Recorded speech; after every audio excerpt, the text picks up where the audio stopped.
I was raised in a religious cult. I was raised in a high control religious cult that preached fire and brimstone. As a matter of fact, my grandfather was a cult leader. We'd call him a preacher, I suppose, but he was a cult leader. The thing that was used to control us was fear. And I'm sure you've all heard the cliche phrase, fear is a powerful motivator. And that is extremely true. The thing about fear is it engages a part of the brain that actively starts searching for predictable patterns.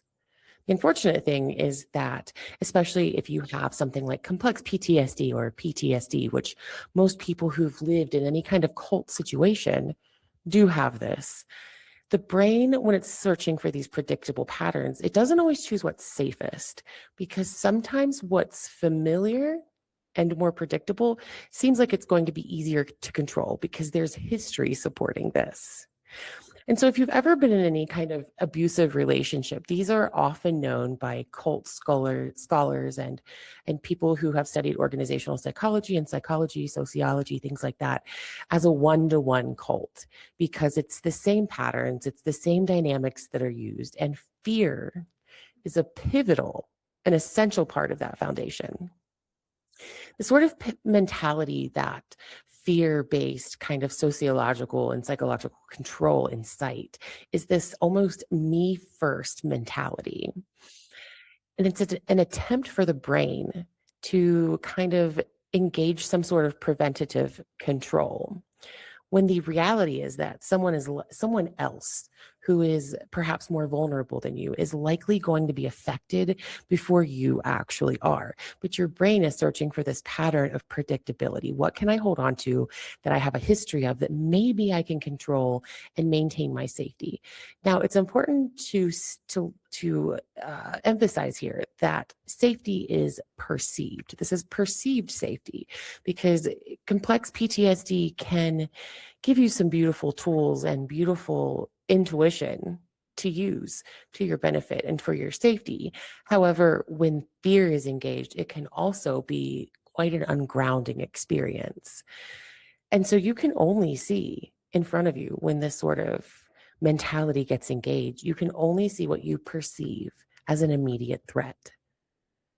Welcome to the Love Brought You Here podcast, where I talk about love through creativity as an act of rebellion. My name is Cassandra, and I'm your host. I want to go back to this idea of talking about perceived immediate danger when survival mode is engaged. If you think about the most on-the-nose example of PTSD or complex PTSD, I usually think about and use the example of a soldier in a war zone. So a soldier is placed in a situation where he or she, they are being directly threatened and attacked by, let's say, someone with a bayonet coming directly at them in the middle of a war zone. That becomes their focus. The person with the bayonet who is coming towards them, who is an immediate threat, at least through the perception of the mind, and in this case, this would be real, that is their immediate threat. And so the brain begins to block everything else out so that it can focus. The brain and survival mode is a really cool thing. The reason things like frostbite happen is because when the brain starts to perceive danger of freezing, it starts to take blood away from the non-vital organs and the non-vital parts of your body, starting with things like your fingers and your toes, because your organs are far more important than your fingers and your toes. And so something similar happens when you see immediate danger in front of you in these war zones. Now, while this is happening, your brain is, again, blocking everything out. And that is a beautiful thing. It's a safety thing. It engages almost like a tunnel vision scenario where you're focused on what's directly in front of you that is bringing you, that your brain is perceiving as a threat. Now, of course, this is helpful when you're in the situation, but with PTSD, it becomes ungrounding and disorienting when you're not in an actually unsafe situation, or when you're in a situation that perhaps your brain is perceiving as unsafe, but in reality, that's just your brain looking for this pattern of predictability. You might actually have time to sit down and think.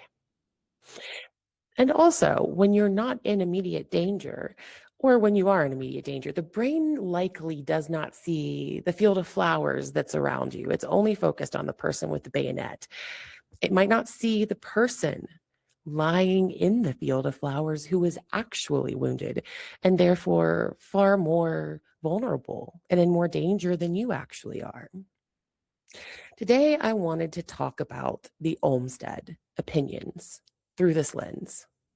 And I think it's important to note that the Olmstead is just an opinion. This is not new law that has been signed into effect yet.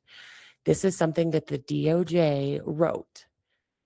I'm not saying don't pay attention whatsoever, but I think that it is important not to incite this mass hysteria and this fear that can actually cause us to forget what's important, what's immediate in front of us, and who is in the most immediate danger. Now, to the mass hysteria that I talked about at the beginning with the fire and the brimstone, what does that have to do with anything? I think that as a society, that those of us who are paying attention to this opinion, again, an opinion set forth by the DOJ, are sometimes acting on this mass hysteria. Let me back up for just a second. Let's talk about what the Olmstead actually is. It's a piece of legislature that was introduced in 1999, and this was the disabilities. So people with disabilities are now, because of this law, they are integrated into society instead of being institutionalized, of course, as it's available and appropriate to do so. Why is this important? Well, we think about segregation in racial aspects, and that was one of the most egregious forms of segregation before the civil rights movement. And then also, if you think about the Japanese internment camps, that segregation, what we've done to indigenous people is a type of segregation when we forced them onto reservations and stole their land. But also the way that we treated people with disabilities was segregation.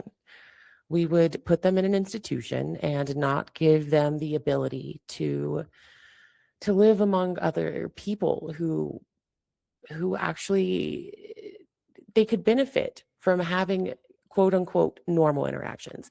Now, I want to give you a little piece of history about myself.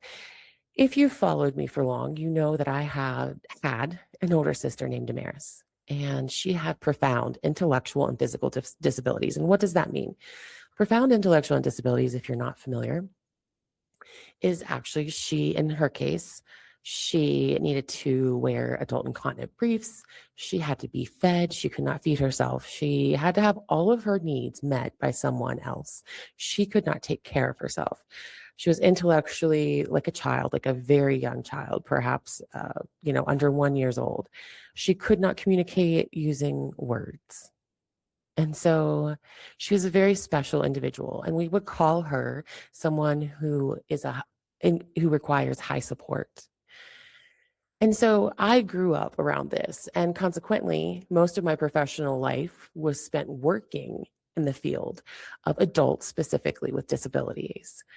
And so I have gained through that experience and through living with my sister quite a bit of insight. And this is a piece of history and a piece of what's happening now that is very near and dear to my heart. And I want to reiterate the fact that I said, I don't want people to panic right now. If you're listening to this, I want you to pay attention, but I don't want you to panic.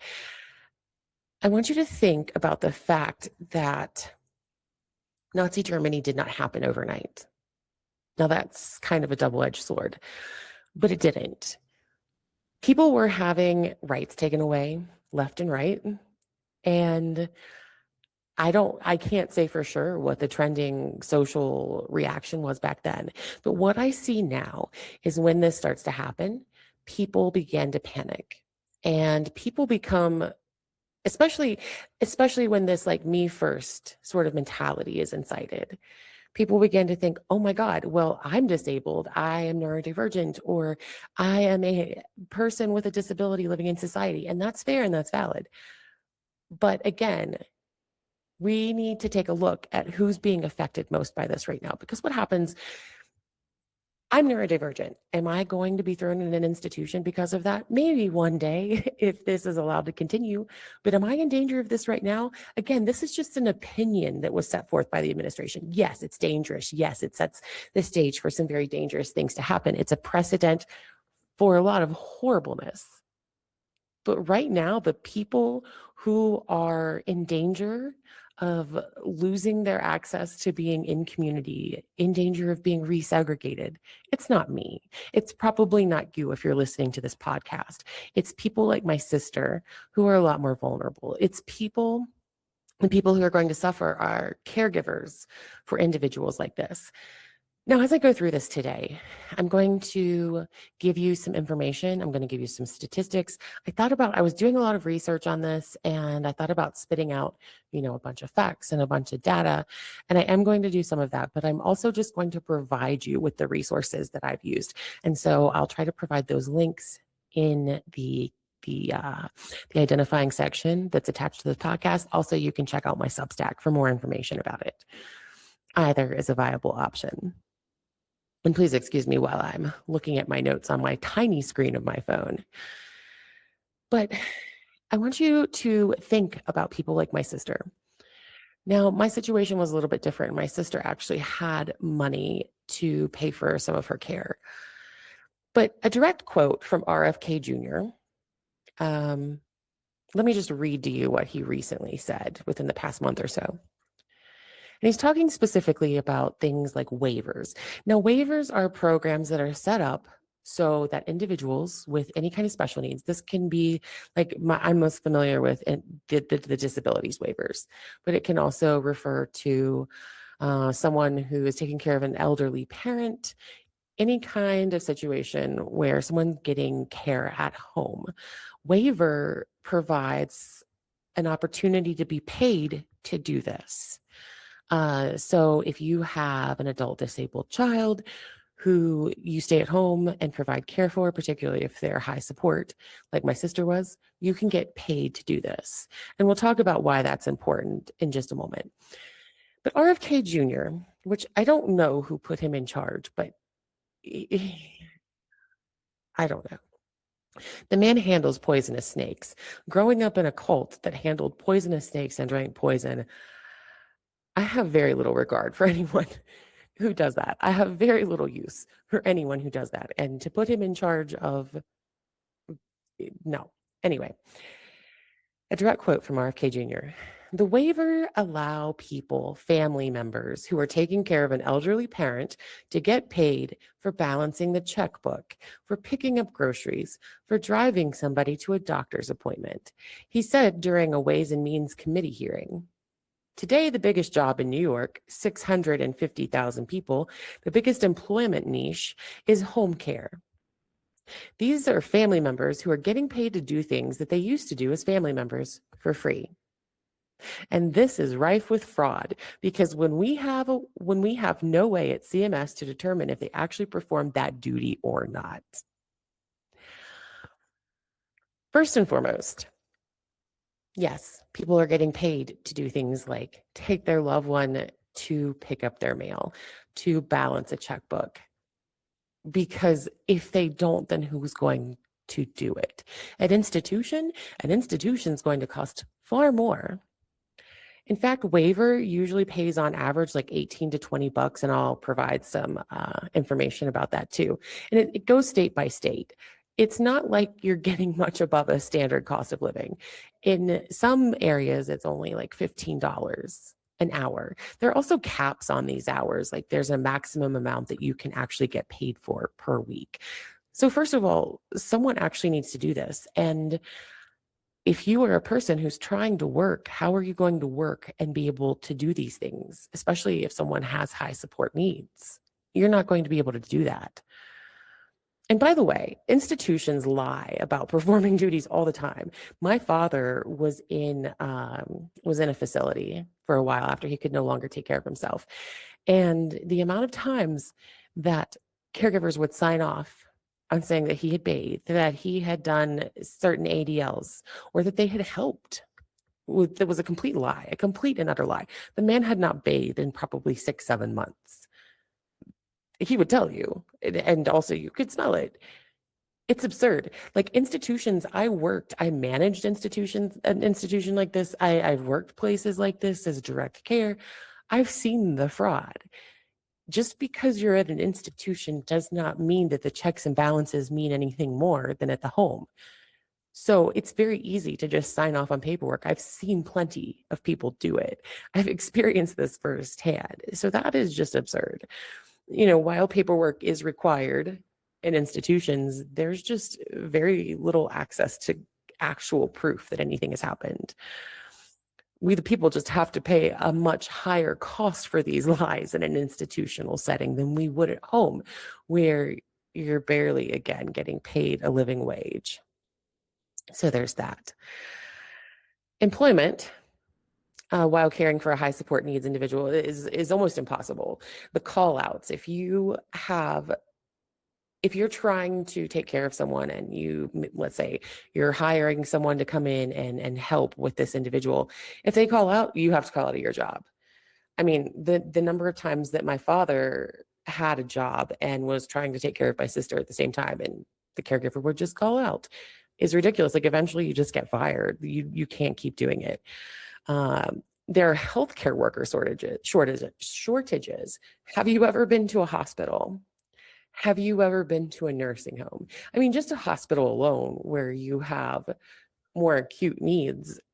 I've been hospitalized. I was hospitalized over the winter, and just getting to the bathroom, and these are with really good nurses and really good caregivers, just getting to the bathroom sometimes took 15, 20 minutes. There are a lot of healthcare shortages. And when you're talking about people who are going to work with these individuals who have so many needs, it's very difficult to get, especially quality of care. There's a lot of hiring people off the street with no experience already. And it's just really hard. Sometimes there are medical requirements that to institutionalize someone is not always a good option. Like the level of care that someone would get at home, usually, not always, of course, there's nothing that is just a blanket statement, but usually far exceeds anything that would happen in an institution. My mother actually made a lot of really difficult decisions when she knew that she was really sick and wasn't going to make it, because she knew that my sister would not make it in an institution. And the best thing, or the only thing that was going to happen, was that we would be split apart. Again, I've mentioned the hourly caps that happen. A lot of times it could be 40 hours a week. That's all that these waivers pay for. It's not like this huge amount of money like RFK Jr. is making it out to be. I think in Colorado, it's 56 hours a week. And of course, there's some assessment. It varies state by state, but there are absolute maximums. So again, it's not even like someone's getting paid just all these extra hours for duties. Does the potential for fraud exist? Absolutely. The potential for fraud exists in everything. There's always going to be fraud somewhere along the line. It's statistically insignificant in this situation, but I just want to point out that there are people influencing laws about health and healthcare, RFK Jr., who have actually no credentials to be doing so. That seems pretty fraudulent, actually. There are people running the country who are fraudulently covering up their participation in child trafficking. So I digress. There's always fraudulent activity happening. You can't just say that the program isn't good. Also, there are long wait lists for these programs. I know that for my sister, I think she was on a waiver wait list eventually for a year. And that wasn't actually that long. What had happened in the state that I was in, West Virginia, was that the governor decided to clear out the list and go ahead and push people on. And so that expedited it. That does not always happen. In fact, that rarely happens. And often these long waiting lists actually cause such a financial burden that by the time these people get access to the waiver to be paid by Medicaid or by the state, they're already broke. They're already struggling to make ends meet. If you're a high functioning adult with a disability, like I said, you're not going to get thrown into an institution immediately. This isn't something that is an immediate threat to you. It is an immediate threat to people like my sister, to people who are on the autism spectrum, who they're trying to live at home with a caregiver, a sibling, a parent, whomever. And suddenly they don't have money. Again, if you can't go to work, how are you supposed to pay for the needs to take care of someone? Also, there's a lot of adaptive equipment that's needed that often insurance doesn't even pay for. So that is an extra cost of keeping someone at home. And when I say adaptive equipment, I mean things that people don't think about. My sister, for example, needed a special cup. We called them nosy cups. They had the nose cut out because if you've ever tried to give someone a drink from a cup because she couldn't drink herself, it's kind of awkward and you almost end up drowning them. And so you need an adaptive cup. If someone's able to feed themselves, but perhaps they don't have the best agility with their hands, there are special plates that have raised brims, special spoons that have larger grips so that someone can eat like this instead of if they don't have the dexterity. There's all sorts of adaptive equipment that often is not paid for even by the best insurance. And that is an additional cost that's not getting covered by insurance, that's that the family or the caregiver, whatever the situation is, whoever's trying to keep the people at home and integrated into society. These are additional costs. Furthermore, the mental health impact of taking an individual who already has difficulties perhaps adjusting to a normal society and isolating them in an institution, those ramifications are significant. And a quality of life, it diminishes. And I'm not saying that people don't need community with like similar abilities or disabilities, as the case may be. But to say that they have to be institutionalized, I want to give you an example. I was actually, I don't want to use the word institutionalized, but I chose to be part of a program. It was actually a trafficking recovery program. And the way that they ran it was, I don't trust any of these programs, quite honestly, but that's for another day. But they kind of packed everybody up in a van every day, and we all went and did the same thing. We couldn't have cell phones. We couldn't have access to a computer. Like we couldn't even use Google or check our email for the duration of this program. I left, kind of got kicked out because I'm a bit rebellious. And I was like, this is crazy. You guys are trying to reprogram people for your own wants and needs. But in any event, again, that's for another day. We can talk about it later. But just the flattening of personhood that happens in things like that. And me as a fully functional, fully cognizant, coherent, able to move through the world as if I'm fine, I'm adaptable, that the mental ramifications, the mental health, that the toll and the impact that took on me was incredible. To just be treated like a number of, come on, let's pack you up. To lose your individualization, your identity. It's almost like they're taking more of your identity in order to quote unquote rehabilitate you. And that's something similar that happens in these institutions, except these people aren't even going to have the choice to go there. They'll just be thrown in and further stripped of their personhood. That breaks my heart. Again, there's something to be said for community, but that's actually crazy to me. Medicaid cuts, if this opinion by the DOJ actually is impactful and changes things, Medicaid cuts are going to make it so that the individuals can't even afford to keep these people at home. These people with special needs, whose lives are so enriched by their interactions with family, and whose families' lives are so enriched. Emotional abuse is statistically more likely. There are all kinds of abuse that are statistically more likely in institutions, including sexual abuse. And I actually looked up a lot of the statistics about this. In fact, the higher support needs that someone has, the more likely they are to be sexually assaulted in an institution. I'm not saying that doesn't happen at home. It certainly does. It happened to my sister, but it is less likely statistically. And I think that forcing people into these institutions where there are higher overhead costs, again, you're hiring people off the street. Sure, you can do background checks. Background checks only work for people who've been caught. And background checks, often the kinds that they do at these places, they don't go very deep because that's too expensive. God forbid. God forbid we look into things. So you're lacking in individualized care also that looks into like what's going to be best for this particular person. What are their interests that they like? Because you're just packed into a van and taken on a field trip every now and then. And again, I've done this professionally.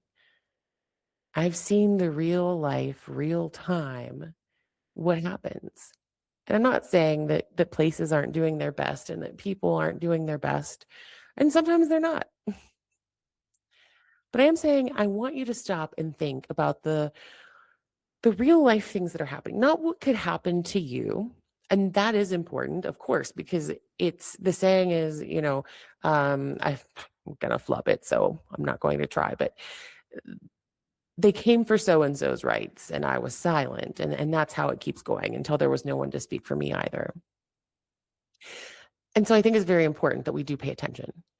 But to incite a riot right now to say, oh my God, they're coming for me, they're going to lock me up. No, they're not right now. Can that happen? We use the analogy of a frog in a boiling pot quite often for narcissistic abuse. And this is just a zoomed out form of narcissistic abuse. If you watched my episode with Jewel, where we talked about the need for resources and independence in resources, because once someone starts to control your resources, they have power over you. If you looked out at the zoomed out version of this analogy that I'm about to give you, of a frog in a pot of water, the frog doesn't know that he's in a boiling pot of water because it gets heated up very slowly. And that's why it is important to pay attention. But it's also important not to freak out right now, not to go straight to fire and brimstone. Oh my God, I'm going to die. You're not. This is an opinion, not a law change right now. But what I need you to keep focused on, some of the best information and best advice that I've ever gotten were from Black and Indigenous women, particularly Black women in this case. Because I've seen Black women who are counseling white women who are becoming activists in particularly the racial world, in the world of things like civil rights. And the one thing that they always say is you have to remain calm.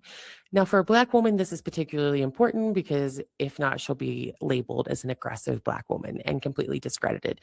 But I want you to look at, in general, the way that abuse works, because it's all the same pattern. Again, the way that we brought slaves here, the way that we thought that we could own someone else, and the tactics that we use is just more watered down now, a more watered down version. And I'm not equating interpersonal abuse to slavery. I'm saying it's the same patterns that are used.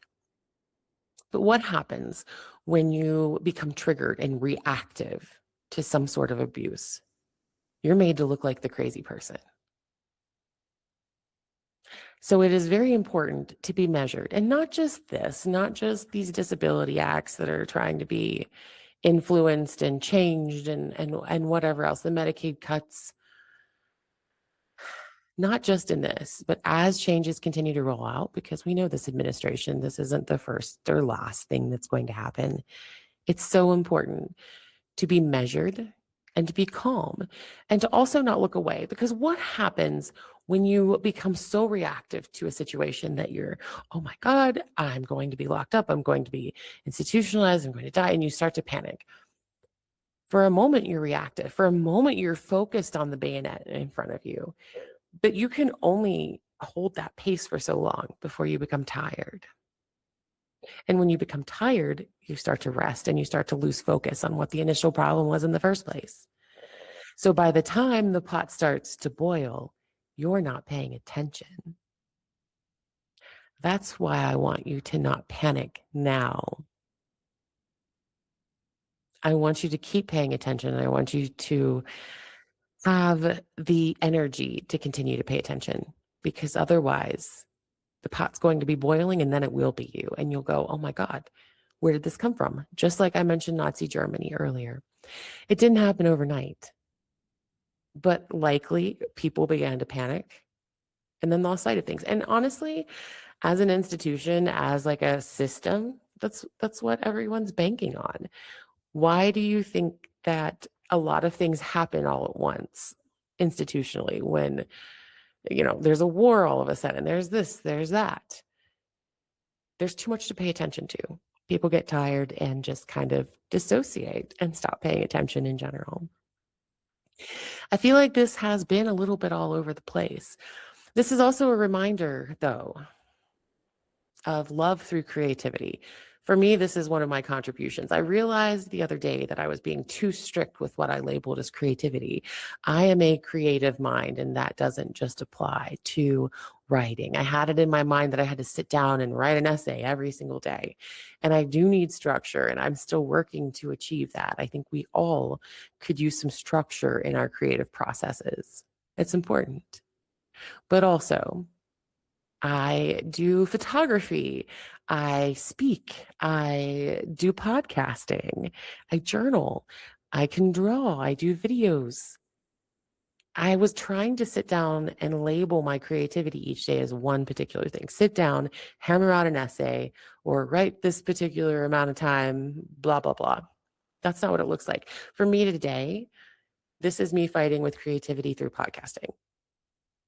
And it feels weird because it doesn't feel that creative. I feel like I haven't been my most articulate, but you know what? I'm speaking. I'm using my critical thinking. I'm using my mind, and I'm doing it out of love. Love for myself, love for my sister. And by the way, if you'd like to see more about my sister, learn more about my sister, I encourage you to check out either my personal page, my Instagram page, or my Love Brought You Here podcast on Instagram page. I'll link everything. Don't worry. I'll put a link tree. I also have a YouTube page for the Love Brought You Here podcast. And that will also have a video about my sister on it. It's just a 30-second video, and it shows you a little bit about her and how special she was. But so this is my creative endeavor for today. This is what I am using my creative rebellion to do. I'm using my voice today, and that's enough. I want you to think about how you can use creativity to benefit yourself, to fight some of the things that are coming. And this is also a reminder that we often as a society confuse unity, the concept of unity, with being homogenous. Not everyone has to fight in the same way. Even radical movements end up doing this. And I often say it ends up being one and the same because everyone's expected to do the same thing. It's just usually packaged a little bit differently. Everyone's expected to protest with their dollars in the same way. That's not a reality. I'm someone who's been homeless, I've been poor, I've been wealthy. It's not a reality for someone who's homeless to protest with their money the same way that someone who was sitting pretty like I was before I experienced homelessness. And so I want you to use your creativity authentically.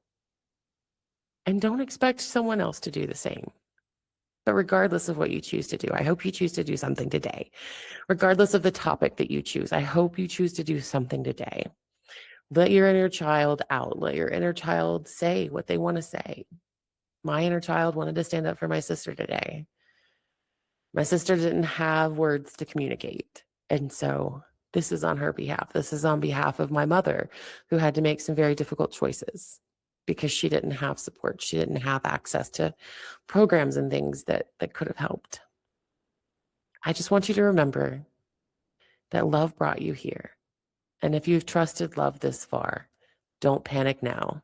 Those are the words of James Baldwin, who I try to channel every week when I do an episode.